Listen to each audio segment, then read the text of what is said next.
মরণ তো একদিন আসবেই জানি, মিনতি তোমার কাছে সে মরণ আমায় দিও।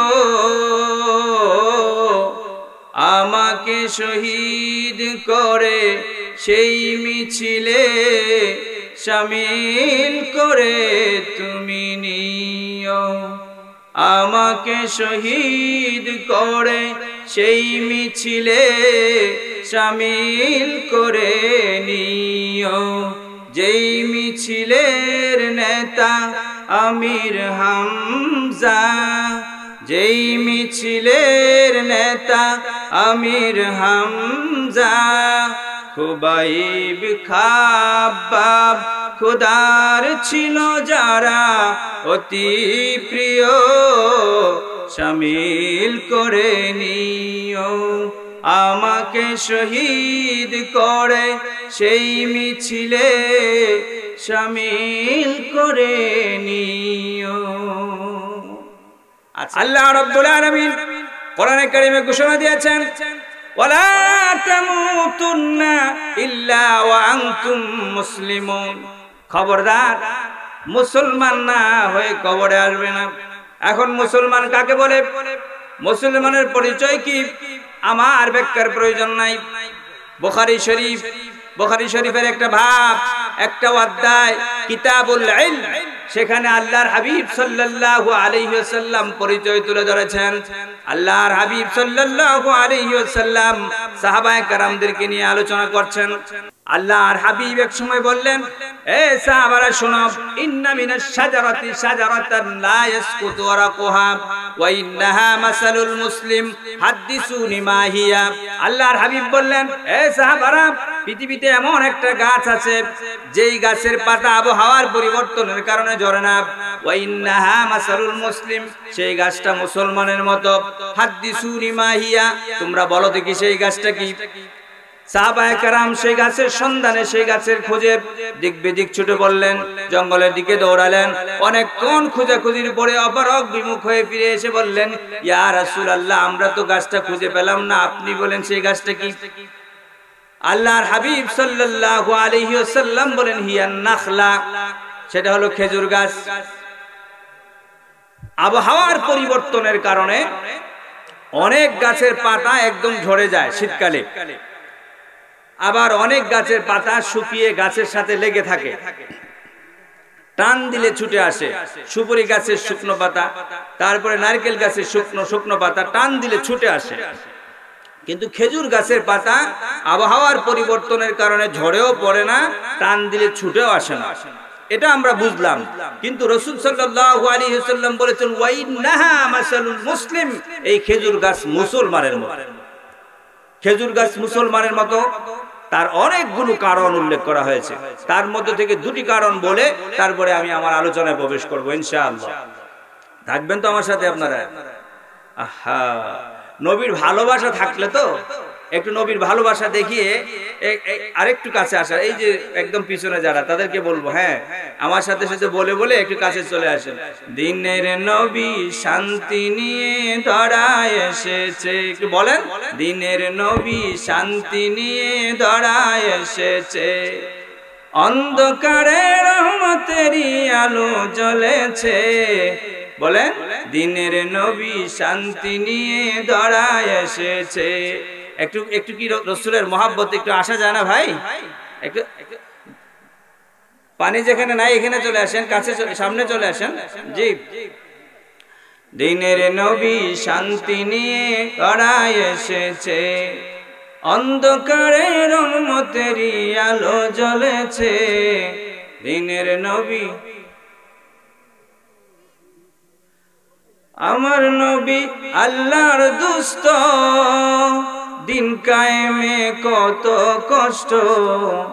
আমার নবী আল্লাহর দুস্ত, দিন কায়েমে কত কষ্ট। তায়েফের ময়দানে নবীর রক্ত ঝরেছে, তায়েফের ময়দানে নবীর রক্ত ঝরেছে। দিনের নবী শান্তি নিয়ে ধরায় এসেছে, দিনের নবী না, মুসলমানদের তো আবেগও নাই, অনুভূতিও নাই, ভালোবাসা তো নাই। আপনাদের কাছে আমি একজন অপরিচিত মানুষ, আমার যারা শ্রোতা এরা আমার সাথে গাইতে জানে, আর তখন তাদেরকে শোনাতেও ভালো লাগে। হ্যাঁ, ওই তাহিরি এসে গাইলে খুব ভালো লাগে, আর আমরা গাইলে ভালো লাগে না, না? আচ্ছা, সামনে আরো সহজ বলবো, পারা যাবে ইনশাআল্লাহ। রাসূল করিম সাল্লাল্লাহু আলাইহি ওয়াসাল্লাম বলেছেন, ওয়া ইন্নাহা মাসালুল মুসলিম, এই খেজুর গাছ মুসলমানের মতো। খেজুর গাছ মুসলমানের মতো, তার প্রথম কারণ লিখেছেন, খেজুর গাছের শিকড়ের রস সমপরিমাণ আদার রস, সমপরিমাণ কুইশরের রস একসাথে মিশিয়ে খেলে পরে মানুষের সর্দি, কাশি, বুকের ব্যথা ভালো হয়ে যায়। তাহলে খেজুর গাছের শিকড় দিয়ে ঔষধ তৈরি হয়। আজ থেকে 50 বছর আগে আরবে যখন খেজুর গাছ কেটে ফেলে দেওয়া হতো, তখন সেই খেজুর গাছের মাঝখানে নরম কাঠ খুলে ফেলে দিয়ে এটাকে একটা ভাণ্ড তৈরি করে গম, ভুট্টা, তারপরে খেজুর, মূল্যবান জিনিস রাখা হতো। তাহলে খেজুর গাছের শিকড় দিয়ে ঔষধ তৈরি হয়, খেজুর গাছের গুঁড়া দিয়ে ভাণ্ড তৈরি হয়, খেজুর গাছ দিয়ে জ্বালানি কাঠ হয়, খেজুর পাতা দিয়ে বিভিন্ন ফসলের ক্ষেতের বেড়া হয়। তারপরে খেজুর আরবের প্রধান খাদ্য, গোটা পৃথিবীর প্রিয় খাদ্য। একটা খেজুর গাছের শিকড় থেকে আগা পর্যন্ত প্রত্যেকটা শাখা প্রশাখা পৃথিবীর মানুষের খেদমতে আসে। ঠিক মুসলমান সে যার হাতের দ্বারা মানুষ উপকৃত হবে, মুসলমান সে যার ব্রেইনের দ্বারা মানুষ উপকৃত হবে, মুসলমান সে যার মুখের দ্বারা মানুষ উপকৃত হবে, মুসলমান সে যার চলার দ্বারা মানুষ উপকৃত হবে, মুসলমান সে যার অর্থের দ্বারা মানুষ উপকৃত হবে। একটা খেজুর গাছের শিকড় থেকে আগা পর্যন্ত প্রত্যেকটা শাখা প্রশাখা যেরকম পৃথিবীর মানুষের খেদমতে আসে, মুসলমান সে যার প্রত্যেকটা অঙ্গ প্রত্যঙ্গ পৃথিবীর মানুষের খেদমতে আসতে হবে। এই জন্য রাসূল বলেছেন, ওয়া ইন্নাহা মাসালুল মুসলিম, এই খেজুর গাছ মুসলমানের মতো। খেজুর গাছের মধ্যে, এদিকে মনোযোগ দেন, খেজুর গাছের মধ্যে আরেকটা জিনিস আছে, কাঁটা। এখন প্রশ্ন জাগে, যেই খেজুর গাছের শিকড় থেকে আগা পর্যন্ত প্রত্যেকটা শাখা প্রশাখা পৃথিবীর মানুষের খেদমতে আসে, সেই খেজুর গাছের মধ্যে আবার কাঁটা কেন? খেজুর গাছ জবাব দিচ্ছে, শোনো, আমার মাঝে যে খেজুর হয় সেগুলো পাকলে মিষ্টি, পাকলে সেগুলো আমি নিচে ছেড়ে দেব, কুড়িয়ে খাবে, শান্তি পাবে। কিন্তু আমার এই কাঁচা খেজুর যদি কেউ পাড়তে আসে, তাহলে আমি তাকে আঘাত করব, আমি তাকে বাধা দেব, আমি তাকে পাড়তে দেব না। মুসলমান গোটা পৃথিবীর মানুষের খেদমত করে যাবে, ঠিক। মুসলমানের অর্থে মানুষ উপকৃত হবে, মুসলমানের ব্রেন দিয়ে মানুষ উপকৃত হবে, মুসলমানের চলা দিয়ে, মুসলমানের হাত দিয়ে, সব কিছু দিয়ে মানুষ উপকৃত হবে, ঠিক। কিন্তু মুসলমানের কোরআনের উপরে, মুসলমানের ইসলামের উপরে, মুসলমানের ধর্মীয় অনুভূতির উপরে যদি কোনো ধরনের আঘাত আসে, তখন মুসলমানকে কাটার ভূমিকা পালন করতে হবে, ঠিক কিনা? রাজি আছেন? আল্লাহ, এত রাতে কথা আমি বলি না, অনেক রাত হয়ে গেছে, ঘুমাতে হবে, নামাজ পড়াতে হবে, ইমাম সাহেব তো, সেজন্য বেশি লম্বা করব না। আমি আপনাদেরকে এভাবে যেভাবে বসে আছেন, এভাবে যদি আলহামদুলিল্লাহ বসে থাকেন, তাহলে কিছু তথ্য আপনাদের সামনে উপস্থাপন করব। শুনতে রাজি আছেন ইনশাআল্লাহ? ইনশাআল্লাহ। আমি কোরআনে কারীমের বহুল পঠিত সূরা সূরা ইয়াসিন থেকে 3টি আয়াত আপনাদের সামনে তেলাওয়াত করেছি। কয়টা আয়াত? 3টি আয়াত। কোন সূরা? সূরা ইয়াসিন। এই সূরা ইয়াসিনের একটা ফজিলত আপনাদেরকে শিখিয়ে দিই, তারপরে সূরা ইয়াসিনের এই 3টা আয়াত থেকে কথা বলে তারপরে ইনশাআল্লাহ ইতি টানবো। আজকাল কথা হয়,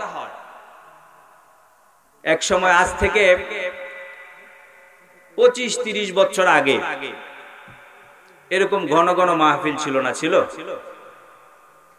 দেখা যেত পুরা এলাকার মানুষ মিলে জাউয়া এলাকায় একজন বুজুর্গকে আনা হতো, আল্লাহ পাকের একজন ওলিকে আনা হতো। তিনি এসে বছরে একবার আমাদের ইমানের যে ব্যাটারি আছে সেটাকে চার্জ দিয়ে যেতেন, আর এই এক চার্জে গোটা বৎসর মুসলমানেরা আমলে লিপ্ত থাকতো, ঠিক না? কিন্তু এখন প্রতিদিন আলোচনা শোনার পরেও মুসলমানের মধ্যে আমলের পরিবর্তন আসে না। মুসলমান শুনে তারপরে বাড়িতে গিয়ে আবার ভুলে যায়, আমল করতে ইচ্ছে করে না। তার কারণ কি জানেন? তার কারণ হলো দোষ এখানে যারা আমরা বসি, আমার মতো যারা, সবার না, এবং আপনাদেরও দোষ। অর্থাৎ কি, চার্জারও ভালো না, ব্যাটারিও ভালো না। আগে চার্জারও ভালো ছিল, ব্যাটারিও কি ছিল? ভালো ছিল। এই কথাটা একজন কবি খুব চমৎকার করে বলেছেন। কবি বলেন, রহ গয়া রসমে আযাম রূহে বেলালি না রহি, রহ গয়া রসমে আযাম রূহে বেলালি না রহি, ফলসফা রহ গয়া তলখীনে গজালি না রহি। আজানের রসম আছে আগের মতোই, আজানের রসম আছে আগের মতোই, বিলালের সে রূহ নেই। ফলসফা আছে আগের মতোই, গজালির সে তলকিন নেই। কোরআন ও হাদিস আছে আগের মতোই, সেই মারার মানুষ নেই। সেই আবু বকর উমর নেই, সেই উসমান আলী হায়দার নেই। কবিতার এই কবিতা আমাদেরকে কি বুঝাতে চেয়েছেন? কবি বলছেন, রাসূলের মসজিদে নববীতে দাঁড়িয়ে হযরতে বিলাল রাদিয়াল্লাহু তাআলা আনহু যে আযানটা দিতেন, আজও গোটা পৃথিবীর প্রত্যেকটা মিনারা থেকে একই শব্দে আযান দেওয়া হয়। কিন্তু হযরতে বিলাল রাদিয়াল্লাহু তাআলা আনহুর আযানের শব্দ যখন মানুষের কর্ণকুহরে প্রবেশ করত, প্রবেশ করার সঙ্গে সঙ্গে কাজ ফেলে মসজিদে আসার আগ পর্যন্ত তাদের দিল ঠান্ডা হতো না, তারা বাড়িতে বসে থাকতে পারতেন না। কিন্তু আজও একই শব্দে গোটা পৃথিবীর মসজিদগুলোতে আযান দেওয়ার পরে, মুসলমানের কানে আযান যাওয়ার পরে মুসলমান মসজিদে আসতে চায় না। কবি বলেন তার কারণ কি? তার কারণ হলো হযরতে বিলাল রাদিয়াল্লাহু তাআলা আনহু যে দিলটা নিয়ে আহ্বান জানাতেন, সেই দিলটা আজ আর বাকি নাই। তিনি দিল থেকে আহ্বান করতেন, আর এই দিলের আহ্বান গিয়ে দিলে আঘাত করত। আজ আমরা কথা বলি মুখে, আপনাদের এক কান দিয়ে ঢুকে আরেক কান দিয়ে বের হয়ে যায়। এজন্য আল্লাহ তাআলার কাছে দোয়া করে নেই, আল্লাহ আমরা যারা কথা বলছি, আমরা যারা কথা শুনছি, ইখলাসের সাথে কথা বলা এবং শোনার তৌফিক দান করেন, আমলের নিয়তে শোনার তৌফিক দান করেন। সকল বলুন আমিন। যে কথা বলতেছিলাম, কথা আসলে একদিক থেকে অন্যদিকে চলে যায়। এখন মুসলমানদের কথা শোনার আগ্রহই কোথায়? মুসলমান ইলম হাসিলের যে আগ্রহ, সেটা মুসলমান হারিয়ে ফেলেছে, নেই আগ্রহ। কিছু শুনবে, শিখবে, সেটা মনে রাখবে, সেটা মুসলমানদের মধ্যে পাওয়া যাচ্ছে না এখন। অথচ আজ থেকে বেশি দিন আগের কথা নয়। আপনারা বাদশাহ শাহজাহানের নাম শুনেছেন? এই বাদশাহ শাহজাহানের 3টা দাসী ছিল। কয়টা দাসী? 3টা দাসী ছিল।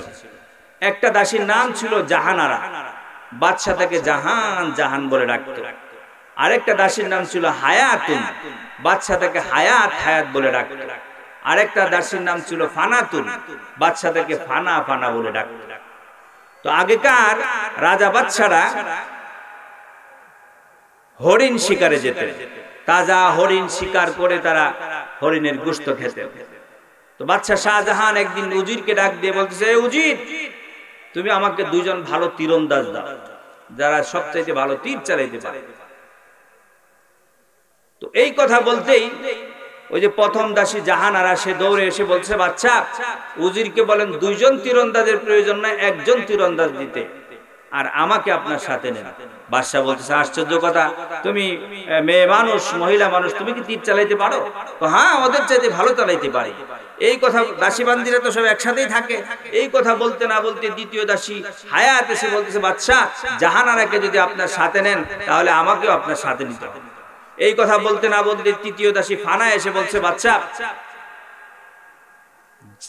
জাহানারা এবং হায়াতকে যদি আপনার সাথে নিতে হবে।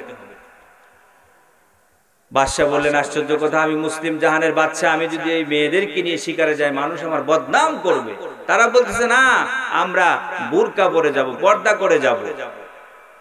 বাদশাহ বলছে না, তাও হবে না। তো দাসী বান্দিরা বলছে না, আমাদেরকে নিতেই হবে। এখন বাদশাহ চিন্তা করলো এদেরকে তো নেওয়াও যাবে না, আবার এভাবে রেখে যাওয়া যাচ্ছে না, একটা কৌশল অবলম্বন করা দরকার। তিনি বললেন একটা কাজ করো, তোমরা তিনজন মাতৃভাষায় 3টা কবিতা লিখে নিয়ে আসো, যার কবিতা যত ভালো হবে সে আমার সঙ্গে শিকারে যাবে।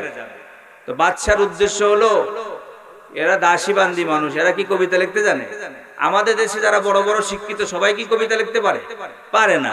তো এখন এরা দাসী বান্দি, কবিতা লিখতেও পারবে না, আমার সাথে শিকারেও যেতে পারবে না। এই তো তারা 3জন খাতা কলম নিয়ে নিরালা কামরায় চলে গেল। কিছুক্ষণ পরে প্রথম দাসী জাহানারা এসে বলতেছে, এই লন কাগজ, কি লেখছিস পড়ে শোনা আমাকে।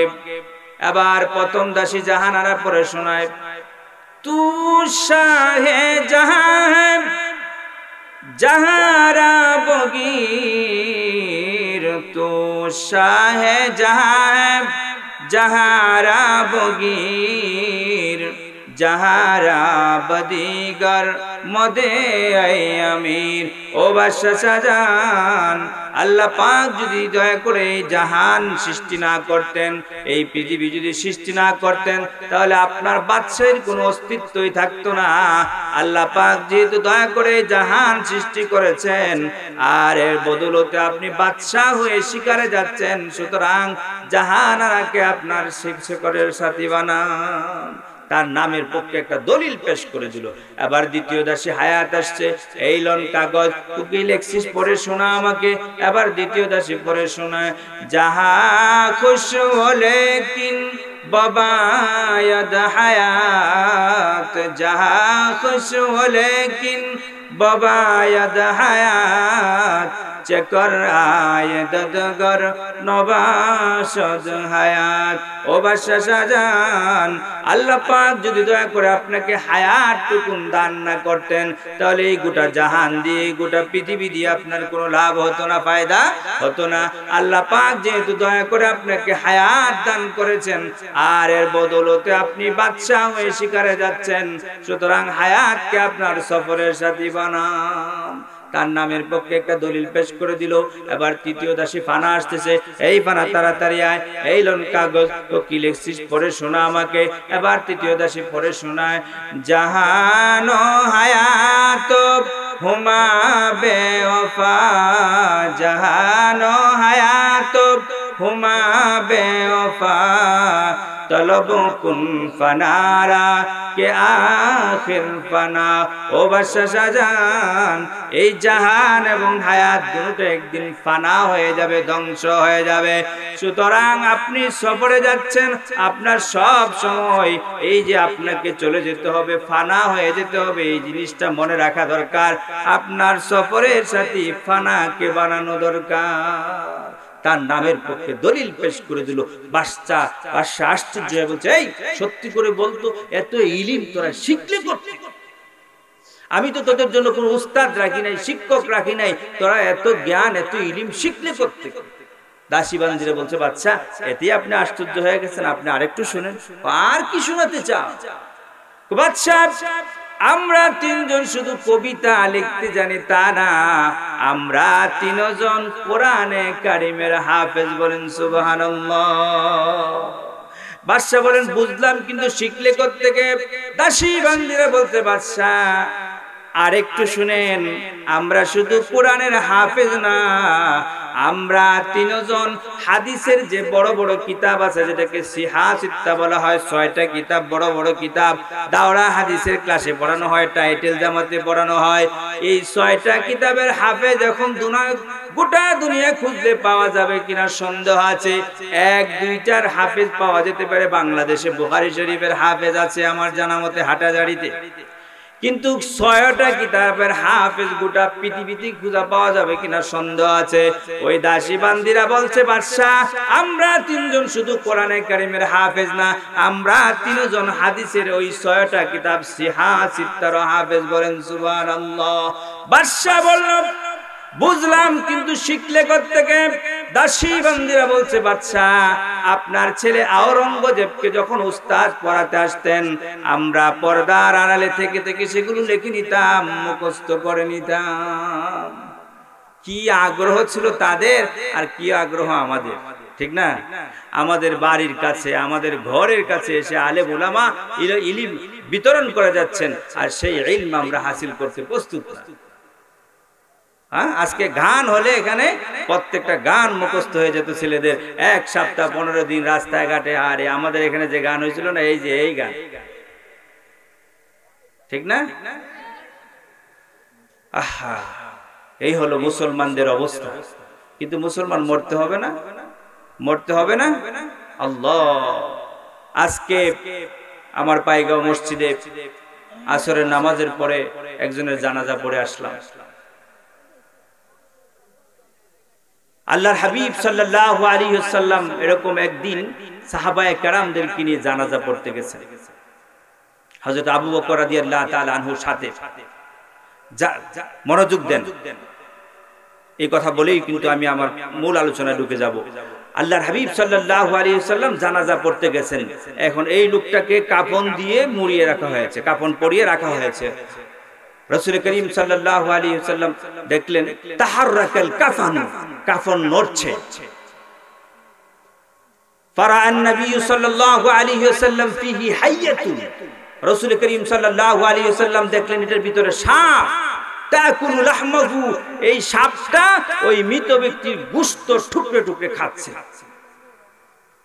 ফাকাসাদ আবু বকর, আবু বকর রাদিয়াল্লাহু তাআলা আনহু ওই সাপটাকে মারার জন্য প্রস্তুতি নিলেন। আবু বকর রাদিয়াল্লাহু তাআলা আনহু যখন সাপটাকে মারতে যাবেন, ফাতনাতাকাতুল হাইয়াতু, সাপটা কথা বলে উঠল। আশ্চর্য ব্যাপার না? সুবহানাল্লাহ বলবেন না?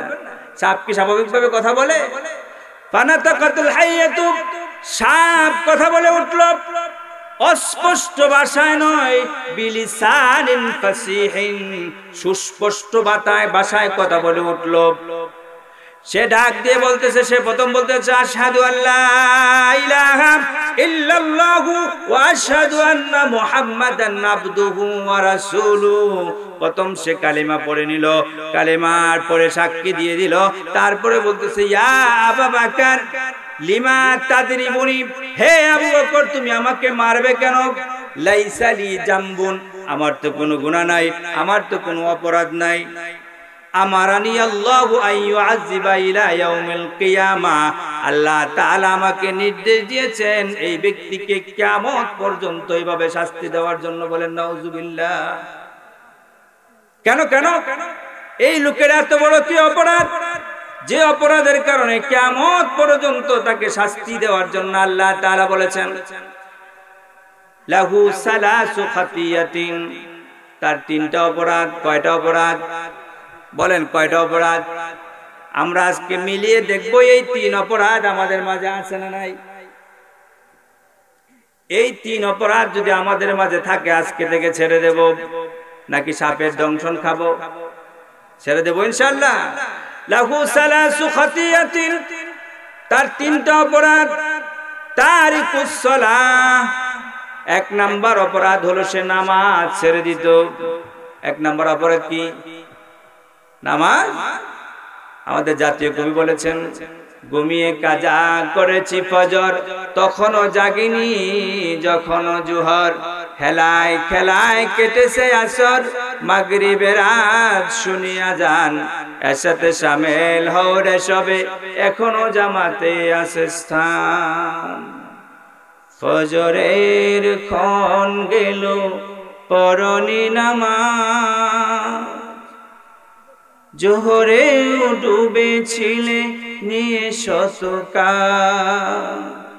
ফজরের ক্ষণ গেল পরনি নামাজ, জোহরেও ডুবেছিলে নিয়ে শতকাল। হেলাই খেলাই গেল আসরের কাল, মাগরিবেও পড়লে না নামাজির সাজ।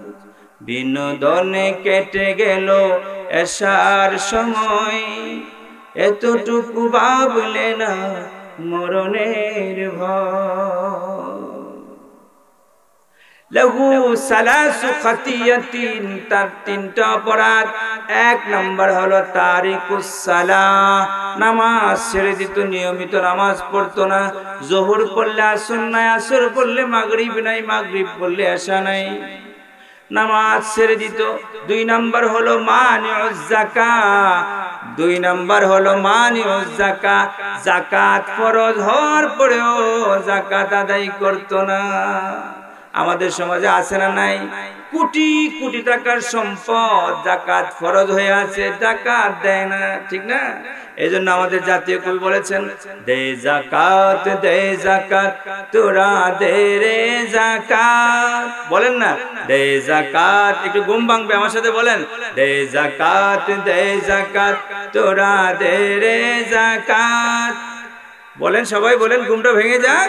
দে যাকাত, আমি তো ঘুম না ভাঙিয়ে আমার যে আলোচনা আপনারা বুঝবেন না তো। দে যাকাত তোরা দে রে যাকাত, তোদের দিল খুলবে পরে, আগে খুলো হাত। আমরা যখন ঢাকাতে বা বিভিন্ন জেলায় বয়ানে যাই, তখন আমাদের এই বয়ানগুলো শোনার জন্য পাগল থাকে মানুষ। আর আপনারা ভাবছেন যে হুজুর তো এই যে যাওবা মসজিদ, কি বলে, পাইগাঁও মসজিদ থেকে আমাদের কাছের মানুষ, এই জন্য এতটা গুরুত্ব থাকে না। এই ওয়াজগুলো নিয়ে বিভিন্ন জায়গায় গেলে মানুষ পাগল, ঠিক না? দে যাকাত, একটু বলেন, মুখটা খুলেন। দে যাকাত তোরা দে রে যাকাত, তোদের দিল খুলবে পরে, আগে খুলো হাত। লম্বা আমি শোনাবো না, ইউটিউবে আছে, শুনে নিয়েন আপনারা। আমার নাম চার্জ দিলে পাবেন, মাওলানা সেলিম আহমদ পলাশী, আবার জালালি, দুইটা দিলে চার্জ দিলে পাবেন, বয়ান শুনে নেবেন। আসুন আমরা এবার কয় নাম্বার গেল? 2 নাম্বার, মানিউজ যাকাত। যাকাত ফরজ হওয়ার পরেও কি দিত না? যাকাত দিত না। লা ইয়াসমাউ কাউলাল উলামা, 3 নাম্বার হলো তাদের অপরাধ, তার অপরাধ। 3 নাম্বার অপরাধ হলো সে আলেম উলামার কথা শুনতো না। 3 নাম্বার অপরাধ কি? লা ইয়াসমাউ কাউলাল উলামা, আলেম উলামার কথা সে শুনতো না। সে সৌদি আরবে গিয়ে দেখলো যে কতজন মানুষ জুড়ে আমিন বলছে, সে বাংলাদেশে এসে বলতেছে আলেম উলামার কথা কি শুনবো, আমরাই জুড়ে বলতে শিখে ফেলেছি, ঠিক না? আরো কত কি আছে, সেগুলো বলার আমার টাইম নেই। আলেম উলামার কথা শুনে না, সে না বুঝেই সেই সৌদি আরবের সাথে আমার বাংলাদেশের নামাজকে মিলাতে চায়, ঠিক না? আরো অনেক কিছু আছে। লা ইয়াসমাউ কাউলাল উলামা, তারিকুস সালাহ, মানিউজ যাকাত, লা ইয়াসমাউ কাউলাল উলামা। এই 3 অপরাধের কারণে আল্লাহ তাআলা এই মৃত ব্যক্তির উপরে একটা সাপ নিয়োগ করে দিয়েছেন, যে সাপটা তাকে কিয়ামত পর্যন্ত দংশন করবে। এজন্য আজ থেকে আমরা এই 3 কাজ কি করব?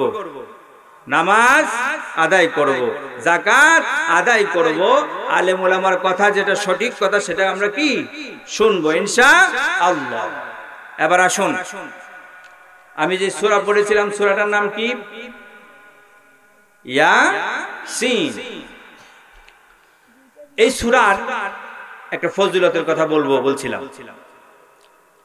গোটা পৃথিবীতে যত ধরনের রোগ আছে, বেমার আছে, সব রোগের ঔষধ বিজ্ঞান তৈরি করেছে, কিন্তু একটা রোগ আছে যে রোগের ঔষধ বিজ্ঞান তৈরি করতে পারে নাই, কিয়ামত পর্যন্ত তৈরি করতে পারবে না। সেই রোগটার নাম আপনাদের জানা আছে? সেই রোগটা হলো সাকরাতুল মাউত, মৃত্যু যন্ত্রণা। এই মৃত্যু যন্ত্রণা পৃথিবীর এমন কোনো মানুষ নাই যাকে ধরবে না। মৃত্যু যন্ত্রণা আপনাকে গ্রাস করবেই, অবশ্যই করবে। কিন্তু গোটা পৃথিবীর ডাক্তার যদি আপনাকে গুলে খাওয়ানো হয়, তাহলেও এই মৃত্যু যন্ত্রণা থেকে আপনি বাঁচতে পারবেন না। বাঁচবেন কেমন করে? এই মৃত্যু যন্ত্রণা থেকে বাঁচার জন্য এই যে তাওয়াক্কুলিয়া মাদ্রাসা, এদিকে সাদারাই মাদ্রাসা, জাওয়া মাদ্রাসা, ওই মাদ্রাসাগুলোতে আমরা আমাদের বাচ্চাগুলোকে আমরা শিখিয়ে দেই, তোমার বাবা অথবা তোমার মা অথবা তোমার ভাই অথবা তোমার বোন, তোমার কোনো আত্মীয় যদি মৃত্যু যন্ত্রণায় ভুগতে থাকে, যদি সাকরাতুল মউত শুরু হয়ে যায়, তখন তুমি দেরি না করে ওযু করে সাথে সাথে কোরআনে কারীম নিয়ে বসে যাও। কোরআনে কারীম নিয়ে বসে সূরা ইয়াসিনটা খুলে দাও। সূরা ইয়াসিন খুলে তোমার বাবার, তোমার মার, তোমার ভাইয়ের মৃত্যু যন্ত্রণায় ওরে বাবারে ওরে মারে বলে চিৎকার না করে সূরা ইয়াসিন খুলে তুমি শুরু করে দাও, ইয়াসিন ওয়াল কুরআনিল হাকীম ইন্নাকা লামিনাল মুরসালিন। আমার হাবিব সাল্লাল্লাহু আলাইহি ওয়াসাল্লাম তিনি বলেন, কেউ যদি ওই কি বলে যে মৃত্যু যন্ত্রণায় যে আক্রান্ত ওই লোকের পাশে বসে যদি সূরা ইয়াসিন তেলাওয়াত শুরু করে দেয়, তখন তার মৃত্যুটা কেমন হবে? বলছে, একটা দুধের বাচ্চা যখন মায়ের স্তন থেকে দুধ পান করতে করতে ঘুমিয়ে যায়, ঘুমিয়ে যাওয়ার পরে তার মুখ থেকে তার মায়ের স্তনটা যেরকম ছুটে যায়, সে টেরও পায় না, বলতে পারে না। ঠিক ইয়াসিন যদি পড়া হয় ওই লোকের শিয়রে বসে, কখন তার শরীর থেকে প্রাণ বের হয়ে যাবে সে নিজেও বলতে পারবে না। বলেন সুবহানাল্লাহ। এই ঔষধ কে শিখালেন? কে শিখালেন? আমাদের নবী, বিশ্ব নবী মুহাম্মদ আরবি সাল্লাল্লাহু আলাইহি ওয়াসাল্লাম। নবীর প্রতি ভালোবাসা আছে কোথায়? जब ज़बां पर मोहम्मद का नाम आ गया, जब ज़बां पर मोहम्मद का नाम आ गया, आसमां से दुरूद व सलाम आ गया। আমার জবানে আল্লাহর হাবিবের নাম আসলে আসমান থেকে দুরুদ সালাম চলে আসে, কিন্তু মুসলমান নবীর নাম শুনলে দুরুদ পড়তে চায় না। तू जाने वाले हाजी, तू जाने वाले हाजी, जब जब तुम मदीना दरबारे मुस्तफा में मेरा सलामो कहना। আপনারা সেই কখন থেকে আলোচনা শুনতে শুনতে বোর্ডিং ফেল করছেন। এখন রাত বাজে কয়টা? প্রায় 2:30 বেজে যাচ্ছে। আপনারা কতক্ষণ আর আলোচনা ভালো লাগবে? এজন্য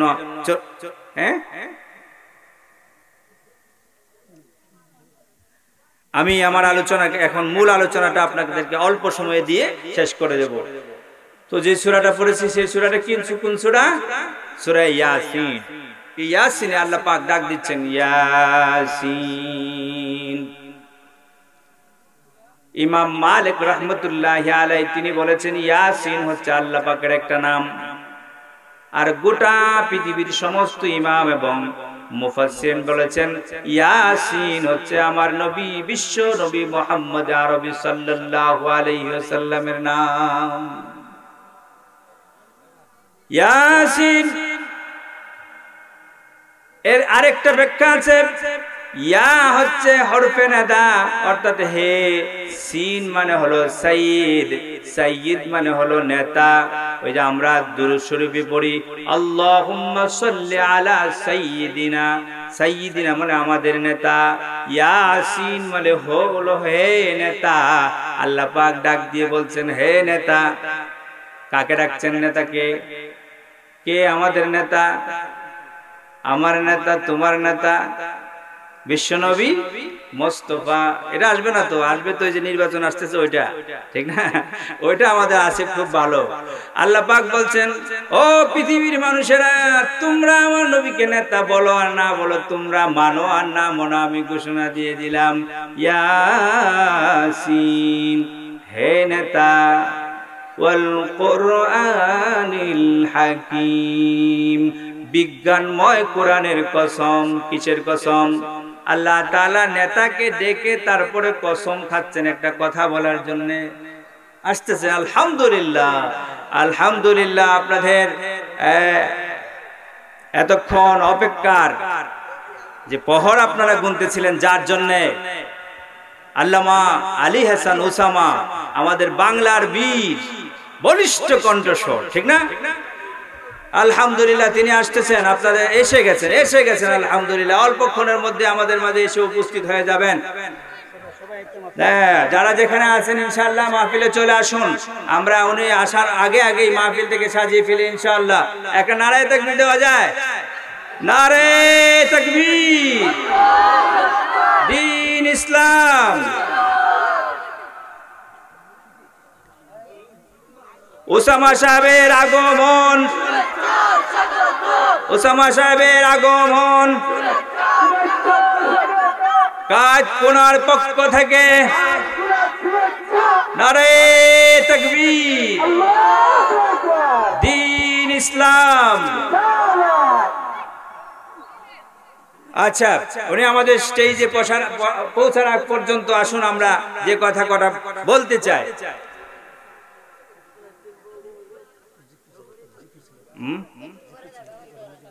আচ্ছা আচ্ছা, ঠিক আছে। আচ্ছা, একটা আমরা জিকির করতে থাকি, আর আপনারা যারা বাহিরে আছেন চলে আসুন ইনশাআল্লাহ।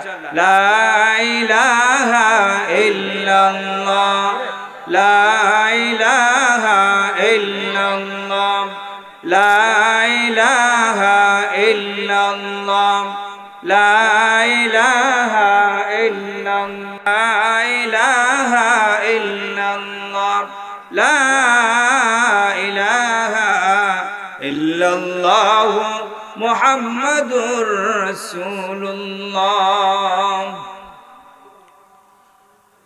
আল্লাহ রাব্বুল আলামিন, মনে রাখেন একটা তথ্য দেই, ৪৫ কোটি ৫৬ লক্ষ ৬৬,০০০ বৎসর। মনে থাকবে? কত কি বললাম? ৪৫ কোটি ৫৬ লক্ষ ৬৬,০০০ বৎসর এই পৃথিবীতে অনেক জাতি পাঠিয়েছিলেন, যারা এই পৃথিবীতে ছিল মানুষ এই পৃথিবীতে আসার আগে। এত বৎসর, এত সৃষ্টি এই পৃথিবীতে থাকার পরেও আল্লাহ রাব্বুল আলামিনের সৃষ্টির যে স্বাদ, সেটা আল্লাহ তাআলা পাননি। সেজন্য আল্লাহ রাব্বুল আলামিন তার সৃষ্টির স্বাদ পাওয়ার জন্য আল্লাহ রাব্বুল আলামিন এই পৃথিবীতে আবার মানুষ পাঠালেন। কি পাঠালেন? কেন পাঠালেন? সৃষ্টির স্বাদ যেটা তিনি পান নাই এত বছরেও, সেই স্বাদটা পাওয়ার জন্য। মানুষ যেন আল্লাহ রাব্বুল আলামিনকে সেই সৃষ্টির স্বাদ দিতে পারে, মানুষ যেন বুঝে বুঝে তার কথাগুলো মানতে পারে, সেজন্য আল্লাহ রাব্বুল আলামিন একটা গ্রন্থ দিলেন, একটা কিতাব দিলেন। সেই কিতাবের নাম কি? কোরআন। আল্লাহ রাব্বুল আলামিন সেই কোরআনের কসম খাচ্ছেন, ওয়াল কুরআনিল হাকিম, বিজ্ঞানময় কোরআন। কিময়? বিজ্ঞানময় কোরআনের কসম। আল্লাহ রাব্বুল আলামিন হচ্ছেন সেরা বৈজ্ঞানিক, সর্বশ্রেষ্ঠ বৈজ্ঞানিক, আর কোরআন হচ্ছে বৈজ্ঞানিক গ্রন্থ।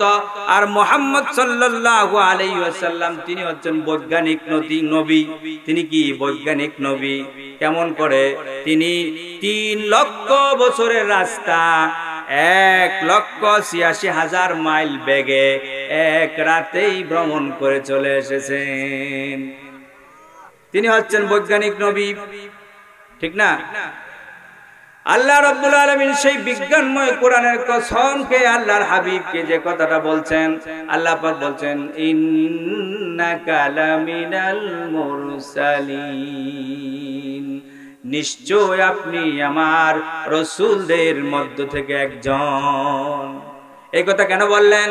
এই কথা বলার কারণ হলো আল্লাহর হাবিব সাল্লাল্লাহু আলাইহি ওয়াসাল্লাম যখন নবুয়ত পেলেন, নবুয়ত পাওয়ার পরে আরবের কাফেরেরা, মুশরিকরা, বামপন্থীরা, ইহুদিরা তারা বলতে শুরু করলো, লাস্তা মুরসালান, তুমি নবী নও, তোমাকে নবী মানি না, রাসূল মানি না। সে কথা তারা বলতে শুরু করলো। তার বিপরীতে আল্লাহ রাব্বুল আলামিন তিনি ঘোষণা দিলেন, নিশ্চয় নিশ্চয় আপনি নবীদের একজন।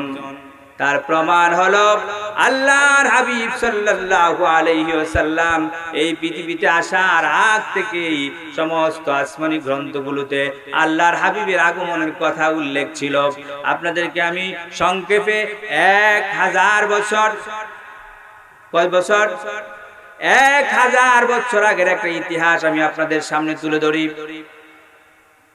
ইয়ামান দেশের একজন বাদশার নাম ছিল তুব্বা ওয়াল হিমিয়ারি। নাম মনে থাকবে কি নাম? তুব্বা ওয়াল হিমিয়ারি। সে 1,32,000 অশ্বারোহী বাহিনী, আবার 1,30,000 পায়দল বাহিনী,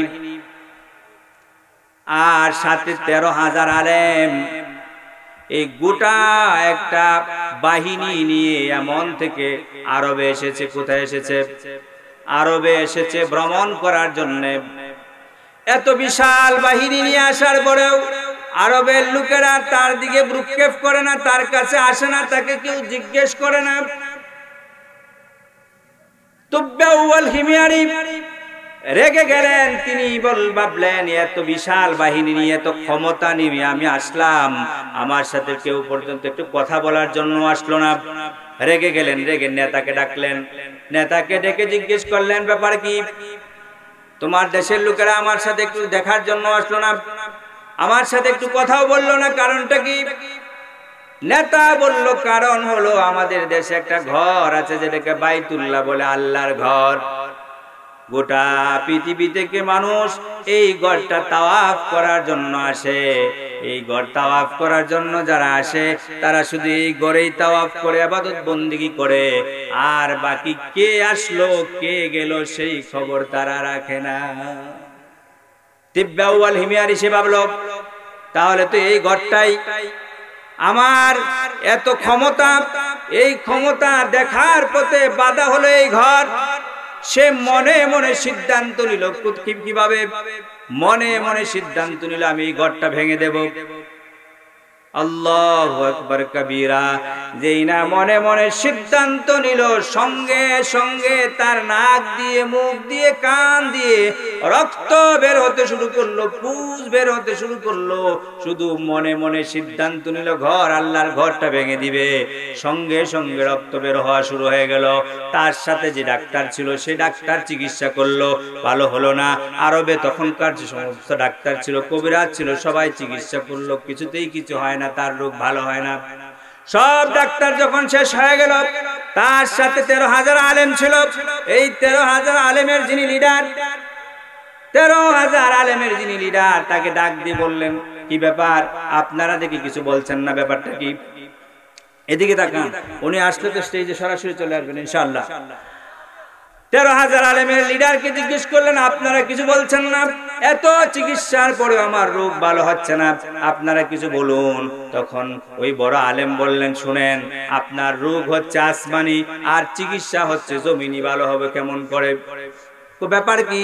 ব্যাপার হলো, আপনি দেখেন তো মনে মনে কোনো খারাপ ইচ্ছা পোষণ করেছেন কিনা। যদি মনে মনে কোনো খারাপ সিদ্ধান্ত নিয়ে থাকেন, সিদ্ধান্ত পরিবর্তন করেন, আর এই সিদ্ধান্ত বাদ দিয়ে সিদ্ধান্তর ভালো কিছু আপনি পরিবর্তনে ভালো কিছু নিয়ত করেন। তুব্বা ওয়াল হিমিয়ারি সঙ্গে সঙ্গে বাইতুল্লাহ ভাঙার যে সিদ্ধান্ত নিয়েছিল সেই সিদ্ধান্ত দিয়ে বাতিল করে দিল, আর সাথে সাথে নিয়ত করলো, আমি এই কাবাকে রেশমি গোলাপ দিয়ে কি করে দেব? আবৃত করে দেব। তারপরে সে ওই কাবাকে রেশমি কাপড় পরিয়ে দিল। তারপরে আরবের প্রত্যেকটা ঘরে ঘরে কি করলো? 7টা করে স্বর্ণ মুদ্রা দিল, আর প্রত্যেকটা ঘরে 7 জোড়া করে কাপড় দিয়ে দিল। কাপড় দিয়ে তারপরে সে এবার সমস্ত দলবল নিয়ে মদিনায় যাওয়ার দিকে রওনা করলো। কোথায়? কথা বলেন। মদিনা, তখন তো মদিনা ছিল না, তখন ছিল ইয়াসরিব। মদিনা যাওয়ার জন্য সিদ্ধান্ত নিল। সে সমস্ত দলবল নিয়ে যখন মদিনায় গেল, সংক্ষেপে বলছি, মদিনায় যখন পৌঁছলো, মদিনা পৌঁছার পরে 13,000 আলেম উলামার সাথে ছিল। ওই 13,000 আলেম উলামা সব কাজ বাদ দিয়ে তারা শুধু ওই মদিনার বালি আর পাথরগুলো নাড়াচাড়া করে, আর কোনো কিছু করে না। বাদশা বলতেছে, তুব্বে তিব্বে আউয়াল হিমিয়ারি বলছে, ব্যাপার কি ও আলেম উলামা, আপনারা মদিনায় আসার পর থেকে দেখছি শুধু বালি আর ধুলো এগুলো নাড়াচাড়া করেন, ব্যাপার কি? তো ব্যাপার হলো, আজ থেকে 1000 পরে এই জমিনে আখেরি পয়গম্বর বিশ্ব নবী মুহাম্মদ আরবি সাল্লাল্লাহু আলাইহি ওয়াসাল্লাম আসবেন। এই মাটির উপর দিয়ে, বালির উপর দিয়ে তিনি চলাফেরা করবেন। বাদশা বললেন, আপনারা কি বলতে চান? তারা বলেন, আলেম উলামা বলেন, বাদশাহ আপনার সাথে আমরা আর ইয়ামানে ফিরে যাব না, আমাদের ইচ্ছে হলো আমরা এখানেই থেকে যাব, আমাদেরকে এখানে থাকার ব্যবস্থা করে দেন। কারণ হলো, জীবিত অবস্থায় যদি নাও পাই, আমরা যদি এই জমিনে দাফন হয়ে যাই, আল্লাহর হাবিব সাল্লাল্লাহু আলাইহি ওয়াসাল্লামের পায়ের ধুলি যদি আমার কবরের উপরে লাগে, এর উসিলায় আল্লাহ তাআলা আমাদেরকে maaf করে দিবেন। বলেন সুবহানাল্লাহ। আপনাদেরকে কি শোনাবো? আল্লাহর হাবিবের পায়ের ধুলির দাম কত ছিল আল্লাহর নবীর সাহাবীদের কাছে। আমাদের আম্মা জানেরা যখন ঘর ঝাড়ু দিতেন, ঘর ঝাড়ু দেওয়ার সময় সাহাবায়ে কেরাম হাত পেতে রাখতেন, মাদের কাছে বলতেন, আম্মা জান, আল্লাহর নবীর পায়ের ধুলোগুলো আমাদেরকে দিবেন। পায়ের ধুলোগুলো দেওয়া হতো। পায়ের ধুলোগুলো দিলে পরে সঙ্গে সঙ্গে তারা ধুলোগুলো খেয়ে ফেলতেন, আর তাদের যত রকমের রোগ থাকতো সব রোগ ভালো হয়ে যেত। বলেন সুবহানাল্লাহ। তারা বলল, আমরা এখানে থেকে যেতে চাই। তিব্বে আউয়াল হিমিয়ারি বললেন, তাই হবে। তিব্বে আউয়াল হিমিয়ারি 13,000 আলেম উলামার জন্য 4,000 বিল্ডিং করলেন। কয় হাজার বিল্ডিং? 4,000 বিল্ডিং করলে করে প্রত্যেকজন আলেম উলামাকে এক একটা ঘর দিলেন। আর ওই যে বড় আলেম, তার ঘরের পাশে 2 তলা একটা বিল্ডিং করলেন। কয় তালা? 2 তলা একটা বিল্ডিং করলেন। 2 তলা বিল্ডিং এর কাজ সম্পন্ন করে তারপরে তালা ঝুলিয়ে দিয়ে তারপরে ওই বড় আলেমকে বললেন, এই নেন ঘরের চাবি, এই চাবিটা আপনাকে দিলাম। আজ থেকে 1000 বছর পরে এই জমিনে আল্লাহর হাবিব আগমন করবেন। হ্যাঁ, সর্বশেষ নবী আগমন করবেন। তিনি মক্কায় আসবেন। 53 বছর বয়সে হিজরত করে মদিনায় আসবেন। মদিনায় আসার পরে আপনার কাছে চাবি দিয়ে দিলাম, আপনি এই চাবি আপনার ছেলের কাছে দিবেন, আপনার ছেলে তার ছেলের কাছে দিবে। এরকম পরম্পরায় যেন এই চাবিটা বিশ্ব নবী মুহাম্মদ আরবি সাল্লাল্লাহু আলাইহি ওয়াসাল্লামের কাছে পৌঁছে যায়। তিনি চাবি দিয়ে দিলেন আলেমের কাছে, আর আরেকটা চিঠি লিখলেন, ওই চিঠিটাও দিয়ে দিলেন। চিঠিটা দিয়ে বললেন, ওই চিঠিটাও নবীজির কাছে দিয়ে দিবেন। সংক্ষেপে বলছি আপনাদের কাছে। তারপরে আল্লাহর হাবিব সাল্লাল্লাহু আলাইহি ওয়াসাল্লাম 1000 বছর পার হয়ে যাওয়ার পরে আল্লাহর হাবিব আগমন করলেন মক্কায়। 40 বছর পার হয়ে গেল, পেলেন নবুয়ত। নবুয়ত পাওয়ার পরে 13 বছর মক্কায় নির্যাতন ভোগ করলেন। অনেক কষ্টের পরে আল্লাহ রাব্বুল আলামিন নির্দেশ দিলেন মদিনায় আসার জন্য। আল্লাহর হাবিব সাল্লাল্লাহু আলাইহি ওয়াসাল্লাম হিজরত করে মদিনায় এসেছেন। এখনো মদিনার শহরে প্রবেশ করেন নাই। তিনি মদিনার শহরের বাইরে তার দাদার শ্বশুর বাড়ি, তার দাদার রসুলের দাদার শ্বশুর বাড়ি হলে বাবার কি হয়? মামা বাড়ি। রসুলের বাবার মামার বাড়িতে উঠলেন। 40 জন সাহাবায়ে কেরাম যখন আল্লাহর হাবিবের কাছে চলে এসেছেন, তখন মদিনার লোকেরা বলতেছে, ইয়া রাসূলুল্লাহ, ইয়া হাবিবাল্লাহ, আপনি কি মদিনার শহরে প্রবেশ করবেন না? আল্লাহর হাবিব বললেন, হ্যাঁ অবশ্যই প্রবেশ করব, কিন্তু কখন প্রবেশ করব এই সময়টা আল্লাহ তাআলা আমাকে জানিয়ে দিবেন। আর কার বাড়িতে গিয়ে উঠবো সেই তথ্যটা আল্লাহ তাআলা আমার উটনিকে জানিয়ে দিবেন। সুবহানাল্লাহ। আল্লাহর হাবিব সাল্লাল্লাহু আলাইহি ওয়াসাল্লাম সময় পার করছেন। আল্লাহর হাবিব সাল্লাল্লাহু আলাইহি ওয়াসাল্লাম যখন সাহাবায়ে কেরামদেরকে নিয়ে সানিয়াতুল বিদার কাছে চলে এসেছেন, সাহাবায়ে কেরাম আল্লাহর হাবিবের কাছে বলছেন, ইয়া রাসূলুল্লাহ, আপনার জন্য আমি একটা বাড়ি প্রস্তুত করে রেখেছি, আমার বাড়িতে উঠবেন। আরেকজন সাহাবী বলতেছে, ইয়া রাসূলুল্লাহ, আমি আপনার জন্য আলাদা একটা ঘর করে রেখেছি, আমার ঘরে উঠবেন। এরকম এক একজনে এক এক সুযোগ সুবিধার কথা বলছে। আল্লাহর হাবিব সাল্লাল্লাহু আলাইহি ওয়াসাল্লাম বলেন, শুনো, কখন মদিনা শহরে প্রবেশ করব সেটা আল্লাহ তাআলা আমাকে জানাবেন, আর কার বাড়িতে প্রবেশ করব সেটা আমার উটনিকে জানাবেন। আমার উটনিটা যার বাড়িতে যাবে তার বাড়িতেই আমার থাকার স্থান হবে। সবাই অপেক্ষা করছে। এবার আল্লাহর হাবিব মাঝখানে বাদ দিয়ে দিলাম, সেখানে জুমার নামাজের আয়াত নাজিল হয়েছিল। আল্লাহর হাবিব সাল্লাল্লাহু আলাইহি ওয়াসাল্লাম জুমা আদায় করেছেন, তারপরে আবার মদিনায় প্রবেশ করছেন। এবার মদিনার ছেলেরা, মেয়েরা, মদিনার যুবকেরা সকলেই মিলে আল্লাহর হাবিবকে অভ্যর্থনা জানাচ্ছেন। অভ্যর্থনা জানাতে গিয়ে তারা কসিদা গিয়েছিলেন, যে কসিদা সবার মুখস্থ আছে, তালাআল বাদরু আলাইনা, বলেন না একটু, তালাআল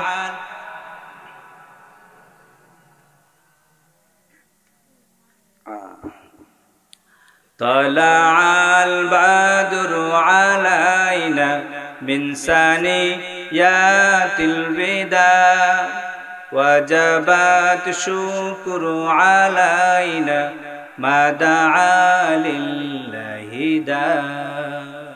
আরে যুবকরা, এইগুলো কসিদাগুলো সব যুবকের মুখে মুখে থাকার কথা ছিল, আর এখন মুখে মুখে আছে শুধু গান আর গান। আল্লাহর হাবিব সাল্লাল্লাহু আলাইহি ওয়াসাল্লাম এবার উটের উপরে সওয়ার হয়ে রওনা করে দিলেন। এবার উট যাচ্ছে, সকলেই তার বাড়ির কাছে গিয়ে অপেক্ষা করছে, হায় রে, দোয়া করছে, আল্লাহ উটটা যদি আমার বাড়িতে প্রবেশ করতো। উটটা যখন তার বাড়ি পার হয়ে চলে যায়, আফসোস করা ছাড়া কোনো উপায় নাই। এভাবে সকলেই আফসোস করে করে তার বাড়ি পার হয়ে যায়, আফসোস করে তার বাড়ির সামনে যায়, সে দোয়া করে। এরকম উট যেতে যেতে যেতে যেতে আবু আইয়ুব আনসারীর বাড়িতে চলে যায়। আর আবু আইয়ুব আনসারীর বাড়িতে গিয়ে তার ঘরের সামনে উট বসে যায়। বলেন সুবহানাল্লাহ। আল্লাহর হাবিব সাল্লাল্লাহু আলাইহি ওয়াসাল্লাম উট থেকে নামলেন। আবু আইয়ুব আনসারী ঘরের চাবি দিলেন, আর ওই যে চিঠিটা দিলেন, আল্লাহর হাবিব সাল্লাল্লাহু আলাইহি ওয়াসাল্লাম চিঠি বললেন। চিঠিতে ঘোষণা আছে, ওগো নবীজি, আমি তো 1000 বছর পরে আপনি পৃথিবীতে আসবেন, আমি পাবো না আপনাকে, কিন্তু 1000 বছর আগে আমি আপনার উপরে ঈমান এনেছি। বলেন সুবহানাল্লাহ। ইন্নাকা লামিনাল মুরসালিন। আল্লাহ নবী পৃথিবীতে আসার 1000 বছর আগ থেকে আল্লাহ পাকের নবী যে আল্লাহর রাসূল, সেটার প্রমাণ আল্লাহ তাআলা স্থাপন করে রেখেছেন। বলেন সুবহানাল্লাহ। সেই রাসূলের পথে আমরা হাঁটতে চাই না, চলতে চাই না, সেই রাসূলের সুন্নাহগুলোকে আঁকড়ে ধরতে চাই না। আমরা শুধু মিষ্টি মিষ্টি সুন্নত যদি হয়, এই যে একটু কষ্ট হচ্ছে, আর মনে মনে হুজুরকে কত গালি দেওয়া হচ্ছে, ঠিক না, মুফতি সাহেব হুজুরকে, যে আমাদেরকে শুধু বলতেছে আসবে আসবে বলে আমাদেরকে রাখতেছে, কষ্ট দিচ্ছে। মিষ্টি মিষ্টি সুন্নত হলে তো পালন করতে সহজ হয়, ঠিক না। কঠিন সুন্নতের সময় আসলে আমরা আর থাকি না। শুধু মিষ্টি খাওয়া সুন্নত না, জিহাদের ময়দানে যাওয়া সুন্নত। সুন্নাত নয় শুধু দাওয়াতের মেহমান। একটু চাটা থাকি দেন, এইভাবে কতক্ষণ চালানো যায়। সুন্নাত নাই শুধু দাওয়াতের মেহমান, সুন্নাত নয় শুধু খাওয়া শেষে মধু পান, আরো কিছু সুন্নাত আছে তুমি জানো কি? বলেন আমার সাথে, আরো কিছু সুন্নাত আছে তুমি জানো কি? জানলেও জীবনে কখনো তা মানো কি? সুন্নাত নয় শুধু মাজলুম সহায়ক, আর সুন্নাত হলো বাতিলের প্রতিরোধ মোহাবতে তার সুদিনের সাথী তুমি দুর্দিনেও তার সাথে থাকো কি আর কিছু সুন্নাত আছে তুমি জানো কি জানলেও জীবনে কখনো তা মানো কি চাচাকে একটু থামায় দেন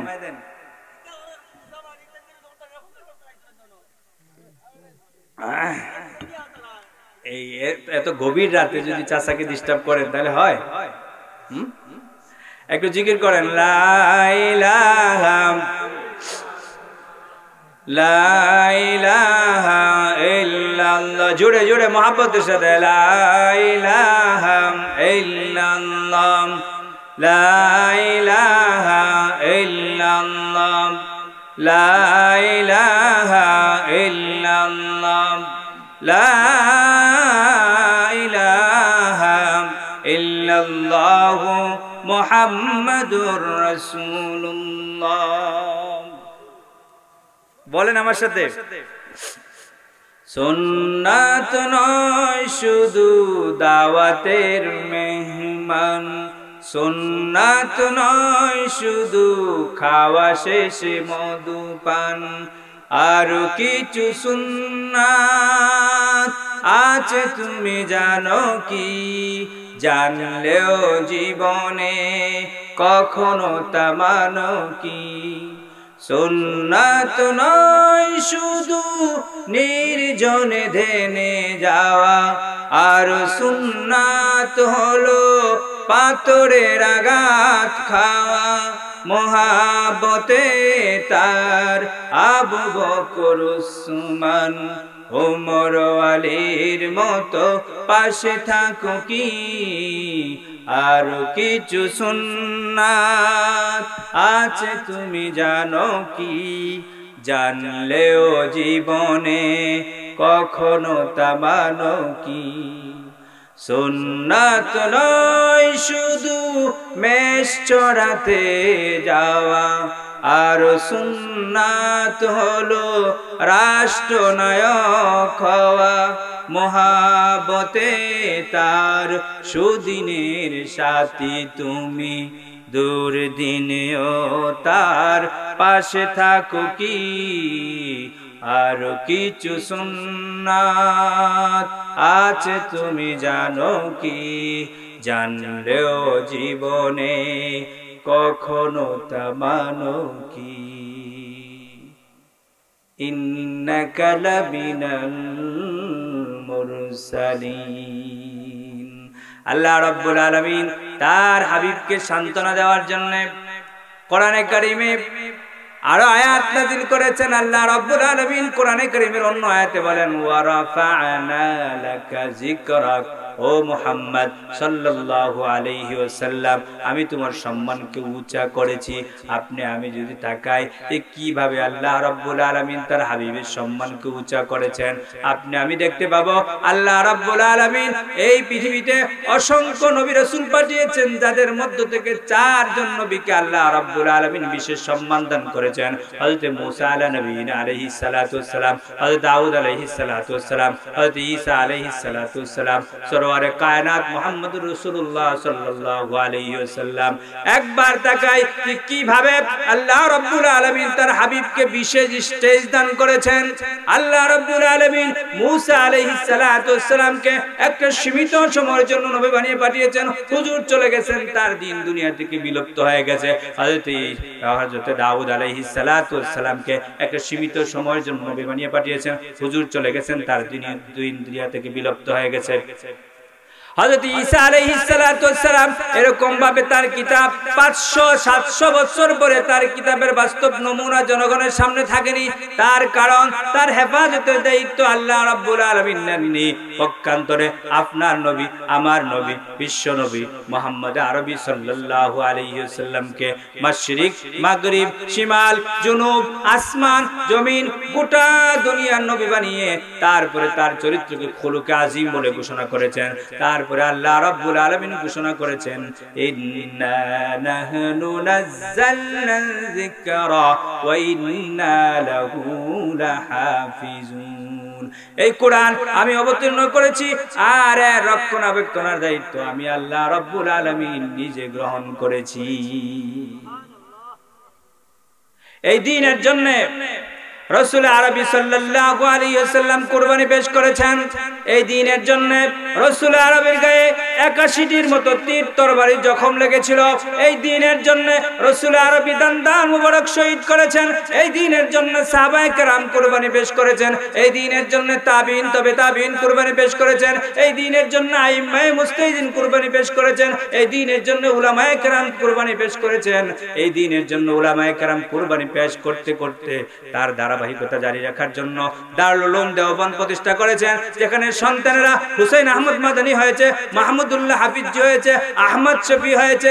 তারপরে এই আকাশকে সাক্ষী রেখে তারা ঘোষণা করেছে বাতিল সে দবনে ওয়ালে আসমান হি হাম সুবার কর চুকা है तो इंतहा हमारा तौहीद की अमानत सीनों में है हमारे आसान ही मिटाना नामो निशा हमारा।